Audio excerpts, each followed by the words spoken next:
بسم اللہ الرحمن الرحیم۔ نبی صلی اللہ علیہ وسلم کا یوم جمعہ میں کیا اسوہ حسنہ تھا؟ رسول اللہ سے ثابت ہے، آپ صلی اللہ علیہ وسلم نے فرمایا، ہم سے پہلی قومیں یوم جمعہ کے بارے میں بھٹک گئیں۔ یہودیوں نے ہفتے کا دن اور عیسائیوں نے اتوار کا دن اپنے لیے اختیار کر لیا، پھر اللہ ہمیں لایا اور جمعے کے دن کی طرف ہماری رہنمائی فرمائی۔ اس طرح ترتیب یوں ہو گئی، جمعہ، ہفتہ اور اتوار۔ چنانچہ قیامت کے دن وہ لوگ ہم سے پیچھے ہوں گے جو ہفتے یا اتوار کے دن کو مناتے رہے، اور ہم دنیا میں ان کے بعد ہیں لیکن قیامت کے دن ان کے آگے ہوں گے، اور ہمارے فیصلے تمام مخلوق سے پہلے ہوں گے۔ حضرت حذیفہ سے روایت، رسول اللہ نے فرمایا کہ قیامت کے دن سب سے پہلے آنے والے ہم ہیں جن کا فیصلہ ساری مخلوق سے پہلے ہوگا۔ صحیح مسلم کی روایت ہے، 1982 نمبر ہے۔ امام ترمذی نے حضرت ابو ہریرہ سے ایک حدیث مرفوعاً روایت کی ہے، آپ نے فرمایا سب سے بہترین دن جمعہ کا دن ہے۔ اس دن اللہ نے حضرت آدم کو پیدا فرمایا، اسی دن وہ جنت میں داخل ہوئے اور اسی دن نکالے گئے، اور قیامت بھی جمعے ہی کے دن آئے گی۔ اسے موطا نے روایت کیا ہے اور ترمذی میں یہ 488 نمبر پر موجود ہے۔ اور ترمذی میں یہ الفاظ زائد ہیں کہ جنات اور انسان کے سوا کوئی جاندار ایسا نہیں جو جمعے کے دن قیامت کے ڈر سے خائف اور ترساں نہ ہو۔ اس میں ایسی مبارک گھڑی بھی آتی ہے کہ جب کوئی مسلمان نماز پڑھتے ہوئے اللہ سے دعا کرتا ہے تو وہ اسے عطا کرتا ہے۔ حضرت کعب نے دریافت کیا کہ کیا یہ ہر سال ہوتا ہے؟ تو میں نے کہا نہیں، بلکہ ہر جمعہ کو۔ پھر انہوں نے تورات کھول کر پڑھی اور کہا کہ یہ رسول اللہ نے سچ فرمایا۔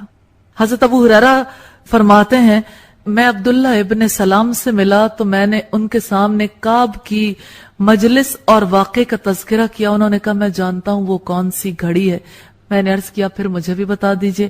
چنانچہ انہوں نے فرمایا یہ جمعے کے دن کی آخری گھڑی ہے۔ میں نے عرض کیا وہ کس طرح، جبکہ نبی صلی اللہ علیہ وسلم نے فرمایا کہ اس گھڑی میں کوئی مسلمان نماز پڑھتا ہے اور اللہ سے دعا کرتا ہے تو اللہ اس کی دعا قبول کرے گا۔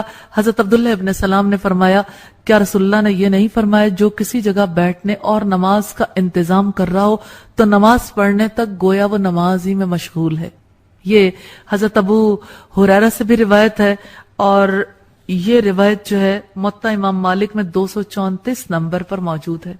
مسند احمد میں حضرت ابو ہریرہ کی حدیث کے یہ الفاظ ہیں کہ نبی کریم صلی اللہ علیہ وسلم سے کہا گیا کہ کس وجہ سے اس کا نام جمعہ رکھا گیا؟ آپ نے فرمایا اس لیے کہ اس دن تمہارے باپ آدم کو مٹی کی شکل دی گئی، یعنی مٹی کو آدم کی شکل دی گئی، اور اسی دن فنا اور حشر ہوگا اور گرفت ہوگی، اور اس میں 3 گھڑیاں ہیں جن میں سے ایک گھڑی ایسی ہے اس میں جو دعا بھی کی جائے وہ قبول ہوگی۔ یہ روایت مسند احمد کی ہے، والیوم 2 ہے، پیج 311۔ اسی طرح ابن اسحاق نے عبد الرحمن بن کعب بن مالک سے نقل کیا ہے، ان کے والد اپنی بینائی چلے جانے کے بعد انہیں پکڑ کر لے جاتے تھے۔ انہی سے روایت ہے کہ ان کے والد جمعے کے دن جب اذان سنتے تو حضرت اسد بن زرارہ کے لیے دعا کرتے تھے۔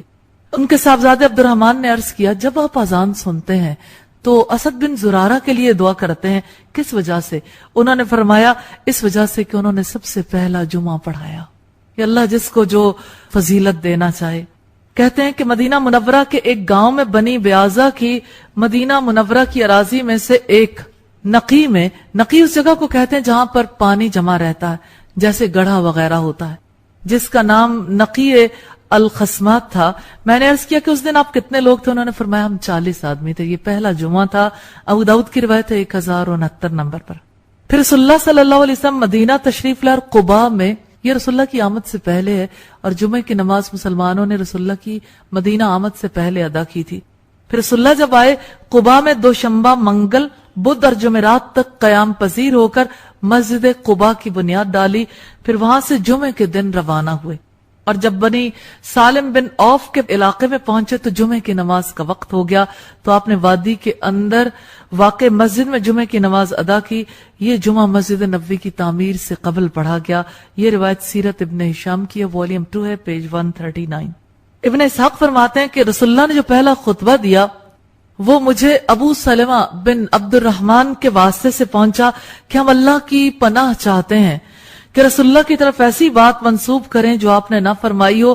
آپ نے خطبہ دیتے ہوئے پہلے اللہ کی حمد و ثنا کی، پھر فرمایا لوگوں اپنے عمل کا ذخیرہ آگے بھیجو، تمہیں ضرور علم ہوگا جب تم پر اچانک موت آئے گی اور بندہ اپنی بکریوں کے چرواہے کو چھوڑ جائے گا، پھر اس سے اللہ بغیر ترجمان اور بغیر واسطے کے فرمائے گا کیا ہمارے رسول تیرے پاس آ کر ہمارے احکامات نہیں سناتے تھے، اور کیا ہم نے تمہیں مال نہیں دیا تھا اور تم پر احسان نہیں کیا تھا، پھر تم نے اپنے لیے کیا کیا؟ یعنی سب کچھ ملا تھا، تم نے اپنے لیے کیا بنایا؟ وہ دائیں بائیں نظر دوڑائے گا، کچھ نہ دیکھ پائے گا۔ استغفر اللہ۔ پھر آئے گا، دیکھے گا تو جہنم کے علاوہ کچھ نہ دیکھے گا۔ اس لیے جو شخص اپنے آپ کو جہنم سے بچا سکے بچا لے، خواہ کھجور کا ٹکڑا صدقہ کر کے ہی کیوں نہ بچا لے۔ جس کے پاس یہ بھی نہ ہو تو کم از کم اچھی بات کسی کو کہہ دے، اس لیے کہ اس سے بھی نیکی کا 10 سے 700 گنا تک ثواب ملتا ہے۔ یہ سیرت ابن ہشام کی روایت ہے، والیوم 1 ہے، پیج 500 اور 501۔ ابن اسحاق کہتے ہیں پھر رسول اللہ نے دوسری مرتبہ خطبہ دیتے ہوئے فرمایا سب تعریفیں اللہ کے لیے ہیں، اس کی تعریف کرتا ہوں، اس سے مدد چاہتا ہوں، اپنی جانوں کے شر سے، اپنے برے اعمال سے اللہ کی پناہ چاہتے ہیں۔ جسے اللہ ہدایت دے اسے کوئی گمراہ کرنے والا نہیں، جسے وہ گمراہ کر دے اسے کوئی ہدایت دینے والا نہیں۔ میں گواہی دیتا ہوں کہ اللہ کے سوا کوئی معبود نہیں، وہ تنہا ہے، اس کا کوئی شریک نہیں۔ بے شک سب سے بہترین کلام اللہ کی کتاب ہے، اور جس کے دل کو اللہ نے قرآن سے مزین کیا، کفر کے بعد اسے اسلام میں داخل کیا، وہ یقیناً کامیاب رہا، اور دوسروں کی باتوں کے مقابلے میں اسے منتخب کر لیا، کیونکہ یہ بہترین کلام ہے اور سب سے زیادہ بلیغ ہے۔ جس سے اللہ محبت رکھے تم بھی اس سے محبت کرو، اور اپنے دل کی ساری محبت اللہ کے لیے کر دو۔ اللہ کے کلام اور اس کے ذکر سے کبھی نہ اکتانا، تمہارے قلوب اس کے متعلق کھوٹے نہ ہو جائیں، کیونکہ اللہ نے اسے بہترین اور صالح ترین کلام کا نام دیا ہے، اور اس میں تمام حلال و حرام انسانوں کو بتائے ہیں وہ موجود ہیں۔ لہذا اللہ کی عبادت کرو، اس کے ساتھ ذرا بھی شریک نہ کرو، اس سے کما حق ہو، جو بات تم اپنے منہ سے نکالتے ہو اس کے بہتر الفاظ سے اللہ کی تصدیق کرو، اور اللہ کی رحمت سے آپس میں محبت کرو، بے شک اللہ اس پر ناراض ہوتا ہے جو اس کا وعدہ توڑ دے۔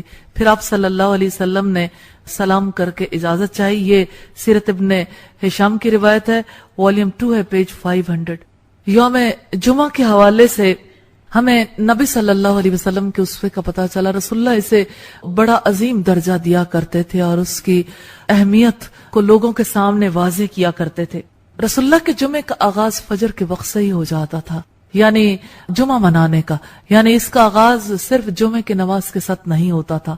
اس دن کی فجر کی نماز میں آپ صلی اللہ علیہ وسلم الف لام میم السجدہ اور هل اتى على الانسان حين من الدهر لم يكن شيئا مذکورا، سورہ الانسان جسے سورہ دہر بھی کہا جاتا ہے، یہ پڑھا کرتے تھے، کیونکہ یہ صورتیں ایسے مضامین پر مشتمل ہیں جو ان واقعات کو لیے ہوئے ہیں جو یا تو گزر چکے یا آئندہ واقع ہونے والے ہیں۔ حضرت ابن عباس سے مروی ہے جمعہ کے دن رسول اللہ فجر کی نماز میں سورہ السجدہ اور سورہ الدہر تلاوت کرتے تھے۔ یہ سنن ابی داؤد کی روایت ہے 1074 نمبر پر۔ یہ جمعے کے دن کی پہلی خصوصیت ہے، فجر کی نماز، سورہ السجدہ، اور اس کو اپنے ٹیپس پہ لے آئیں۔ دوسری خصوصیت اس کی یہ ہے کہ جمعے کے دن اس کی شب میں نبی کریم صلی اللہ علیہ وسلم پر کثرت سے درود و سلام بھیجنا مستحب ہے۔ یہ روایت بہقی کی ہے، والیوم 3 ہے، پیج 249 ہے۔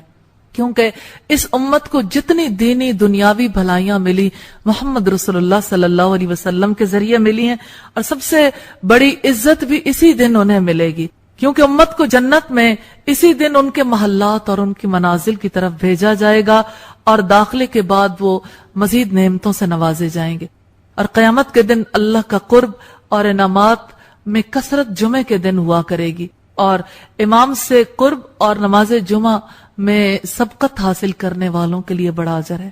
یہ دوسری خصوصیت ہے کہ جمعے کے دن اور اس کی شب میں نبی صلی اللہ علیہ وسلم پر درود بھیجنا۔ تیسری خصوصیت جمعے کے دن غسل کرنا ہے، اس کی بڑی تاکید آئی ہے۔ حضرت ابو سعید خدری سے روایت ہے کہ رسول اللہ نے ارشاد فرمایا ہر عاقل و بالغ پر جمعے کے دن کا غسل اور مسواک ضروری ہے، اور جو خوشبو مل سکے وہ ضرور لگا لے۔ سنن نبی داؤد کی روایت ہے 344 نمبر پر۔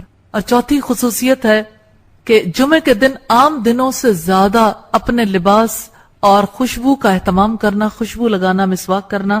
اس طرح جمعے کے دن خصوصیت سے ذرا پہلے نکلنا اور اللہ کے ذکر میں مشغول ہونا، امام کے آنے تک ذکر میں مشغول رہنا. یہ خصوصیت صرف مردوں کے ساتھ نہیں ہے، خواتین بھی اس فضیلت کو اسی طرح سے حاصل کر سکتی ہیں. پانچویں خصوصیت ہے خطبے کے دوران خاموشی اختیار کرنا اور خطبے میں جو صورتیں تلاوت کی جاتی ہیں، سورہ الجمعہ، المنافقون، سورہ الاعلی اور سورہ الغاشیہ. چھٹی خصوصیت ہے جمعے کے دن اچھا لباس زیب تن کرنا. حضرت ابو ہریرہ سے روایت ہے رسول اللہ نے فرمایا جو شخص جمعے کے دن غسل کر کے اپنے لباس میں سے اچھے کپڑے پہنے اور اگر اس کو خوشبو میسر ہو تو خوشبو لگائے، پھر جمعے کے لیے مسجد میں حاضر ہو اور لوگوں کی گردنیں پھلانگتا ہوا نہ آئے بلکہ جہاں جگہ مل جائے وہاں بیٹھ جائے، پھر اللہ نے اس کی قسمت میں جتنی نماز لکھی ہے وہ پڑھے، اور جب امام خطبے کے لیے نکلے تو اس وقت سے لے کر نماز سے فراغت تک خاموش رہے، تو اس کا یہ عمل اس جمعے سے گزشتہ جمعے تک گناہوں کا کفارہ بن جائے گا. یعنی پچھلا جو جمعہ گزرا اور اس جمعے کے دوران میں جو غلطیاں ہوئی اس کے کفارے کا باعث ہوگا. سنن نبی داؤد کی روایت ہے 343 نمبر پر. ساتویں خصوصیت ہے جمعے کے لیے پیدل جانے والے کو ہر قدم کے بدلے 1 سال کے روزے قیام اللیل کا ثواب ملے گا. آٹھویں خصوصیت یہ ہے کہ اس دن گناہ معاف کر دیے جاتے ہیں، اور یہ ابھی ہم نے جو حدیث دیکھی سنن نبی داؤد کی 343 نمبر پر، اسی حوالے سے خاص بات ہے کہ جب امام خطبے کے لیے نکلے اس وقت سے لے کر نماز سے فراغت تک جو خاموش رہتا ہے یہ عمل گناہوں کے کفارے کا باعث بنتا ہے.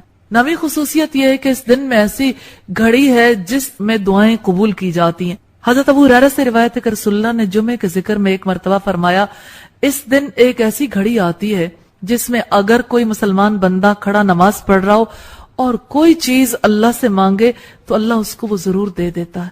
ہاتھ کے اشارے سے آپ نے بتایا وہ بہت تھوڑی سی گھڑی ہے، یعنی اس گھڑی سے فائدہ اٹھا لو. صحیح بخاری کی روایت ہے 935 نمبر پر. رسول اللہ جب جمعے کا خطبہ دیتے تھے تو آپ کی آنکھیں سرخ ہو جاتی تھیں، آپ کی آواز بلند ہو جاتی تھی اور آپ پر جلال کی کیفیت طاری ہو جاتی تھی جیسے کوئی حملے سے ڈرا رہا ہو. یعنی عام دنوں کے مقابلے میں اس دن کی کیفیت بڑی مختلف ہو جاتی تھی. آپ یوں ہوتے تھے جیسے کوئی کہہ رہا ہو کہ لوگوں صبح دشمن تم پر ٹوٹ پڑنے والا ہے. آپ کی عادت مبارکہ مختصر خطبہ دینے کی تھی اور نماز طویل کرنے کی. حضرت ابو وائل نے کہا ہمارے سامنے حضرت عمار نے خطبہ دیا جو مختصر اور نہایت بلیغ تھا. جب وہ ممبر سے اترے تو ہم نے عرض کیا اے ابو الیقظان آپ نے نہایت مختصر اور بلیغ خطبہ دیا، اگر میں خطبہ دیتا تو ذرا لمبا دیتا، کیونکہ میں نے رسول اللہ کو یہ فرماتے ہوئے سنا کہ آدمی کی کا لمبی نماز اور خطبے کو مختصر کر دینا اس کی سمجھداری کی علامت ہے. اور پھر نماز کو لمبا کرو اور خطبے کو مختصر کرو کیونکہ بعض بیان جادو کا اثر رکھتے ہیں. صحیح مسلم کی روایت ہے 2009 نمبر پر. رسول اللہ جب خطبہ دیتے تھے تو اما بعد کہہ کے خطبہ کو شروع کیا کرتے تھے. اور حضرت علی بن حسین نے مسور بن مخرمہ سے یہ روایت بیان کی ہے کہ نبی صلی اللہ علیہ وسلم کھڑے ہوئے میں نے سنا کہ کلمہ شہادت کے بعد آپ نے فرمایا اما بعد، یعنی اس کے بعد. صحیح بخاری کی روایت ہے 926 نمبر پر. اور اس کے بارے میں بہت ساری روایات موجود ہیں. اس سے پتہ چلتا ہے کہ صحابہ کرام کو آپ کے ایک ایک لفظ سے کتنی محبت تھی. اللہ تعالی ہمیں بھی ایسے ہی محبت کرنے کی توفیق عطا فرمائے. نبی صلی اللہ علیہ وسلم جمعے کے دن جو خطبہ دیتے تھے لوگوں کو کیا سکھاتے تھے؟ صحابہ کرام کو اسلام کی بنیادیں، شریعت کے قوانین اور بنیادی اخلاقیات وغیرہ بھی سکھایا کرتے تھے. جیسے آپ خطبہ دیتے تھے تو آپ عین خطبے کے موقع پر بھی بعض اوقات کسی کو نصیحت کر دیتے تھے کہ فلاں کام کر لو. جیسے ایک صحابی داخل ہوئے، حضرت جابر بن عبداللہ انصاری کی روایت ہے کہ رسول اللہ نے جمعے کا خطبہ دیتے ہوئے فرمایا کہ جو شخص بھی مسجد میں آئے اور امام خطبہ دے رہا ہو یا خطبہ دینے کے لیے نکل چکا تو 2 رکعت نماز تحیت المسجد ضرور پڑھ لے. یہ صحیح بخاری کی روایت ہے 1166. خطبے میں ضرورت اور وقت